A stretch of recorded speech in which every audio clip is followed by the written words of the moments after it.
জ্যোতি, মা কি বললো? মা আমাকে মা বলে ডাকতে বলেছে।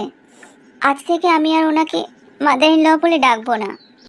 শুধুমাত্র এই কথা বলেছে? এত বড় খুশির কথাটা তোমার শুধুমাত্র মনে হচ্ছে? হ্যাঁ, সে তো অবশ্যই, এটা অনেক বড় খুশির কথা। কিন্তু মা তো তোমাকে আরো কিছু বলতে এসেছিল। তার মানে তুমি মাকে পাঠিয়েছিলে ওই কথা বলার জন্য? কেন অজয়? আমার তো তোমার সঙ্গে কথা হয়ে গেছে। আমি তোমাকে বলেইছি আমি তোমার সঙ্গে যেতে পারবো না। তার সত্ত্বেও তুমি মাকে ওই কথা বলতে পাঠিয়েছিলে? না, আমি পাঠাইনি। আমি তোমাকে বারণ করেছিলাম, তবুও মা এলো। আমি ভেবেছিলাম তুমি হয়তো মাকে না করতে পারবে না। তোমার কি সত্যি ওখানে খুব বেশি কষ্ট হচ্ছে? সে কষ্ট কি আর তুমি বুঝতে চাইছো? আচ্ছা ঠিক আছে, এর পরের বার যখন তুমি আসবে আমি তোমার সঙ্গে যাব, কিন্তু কয়েকদিনের জন্য। ঠিক আছে বাবা, তাই হবে। আমার সবকিছু গোছানো হয়ে গেছে। হ্যাঁ হয়ে গেছে। তাহলে আমি আসি। নিজের খেয়াল রেখো। আর এখানে কি হচ্ছে না হচ্ছে আমাকে সবকিছু জানাবে। আচ্ছা ঠিক আছে। আবারও গাড়ি নিয়ে আসার কি ছিল? আমি তোমাকে বলেছিলাম না আমি চলে যাব। আজকের দিনটাই তো, কাল থেকে তুই তোর মতন করে যাস। আমি আসলে আরো দেখতে এসেছিলাম এখানেও তোকে কেউ বিরক্ত করছে কিনা। আমি আর আগের মতো নেই বাবা। আমি এখন নিজের খেয়াল রাখতে পারি। সে তো খুব ভালো। আজকে প্রথম দিন, মেডিকেল কলেজ কেমন লাগলো? ক্লাস করতে তো দারুণ লেগেছে। প্রত্যেকটা জিনিস নিখুঁতভাবে বোঝাচ্ছেন ওনারা। সে তো বোঝাবেই, এখানে মানুষের লাইফ রিস্ক থাকে। কি গো, বৌমাকে রাজি করাতে পারলে না? তোমার ছেলের মতনই তোমার বৌমাও খুব জেদি। কেমন কথার জালে আমাকেই ফাঁসিয়ে দিল, আর আমিও না করতে পারলাম না। সত্যি কথা বলতে, আমি কিন্তু চাই না বৌমা এখান থেকে যাক।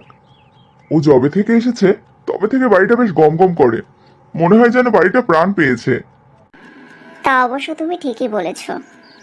আরে আমার বৌমার মধ্যে দম আছে, নইলে তোমার মতো শাশুড়িকে গলিয়ে জল করে দেয়। আমি ভেবেছিলাম বাইরে একা একা থেকেছে, নিশ্চয়ই উচ্ছৃঙ্খল হবে। কিন্তু ও তো বাইরে থেকেও সংসারী হয়েছে। সংসারের সব কাজ কি সুন্দর গুছিয়ে করে। সত্যি কথা বলতে দীপাও কিন্তু এতটা ভালো পারতো না। তাহলে অজয় একদম ঠিক মেয়েকেই পছন্দ করেছে বলো? সেটা কি করে বলবো? এখন যদিও সবকিছু ঠিকঠাক হয়ে গেছে, কিন্তু এই কারণেই তো বিনা দোষে দীপার ওপর দিয়ে অনেক ঝড় গেল। জীবন যখন আছে তখন তো ঝড় বৃষ্টি আসবেই। আর সবকিছুকে মানিয়ে নিয়ে আমাদেরকে এগিয়ে যেতে হবে। এবার বলতো, কেমন লাগলো কলেজ? খুব ভালো লেগেছে মা। কলেজের প্রত্যেকটা সিস্টেম খুব ভালো। নিশ্চয়ই অনেক বড় বড় ডাক্তাররা তোদের ক্লাস নেবে। সে তো নেবেই। কালকে তো আরো একটা ডাক্তার আসবে, যে নাকি বিদেশ থেকে পড়ে এসেছে শুধুমাত্র আমাদেরকে ট্রেনিং দেওয়ার জন্য।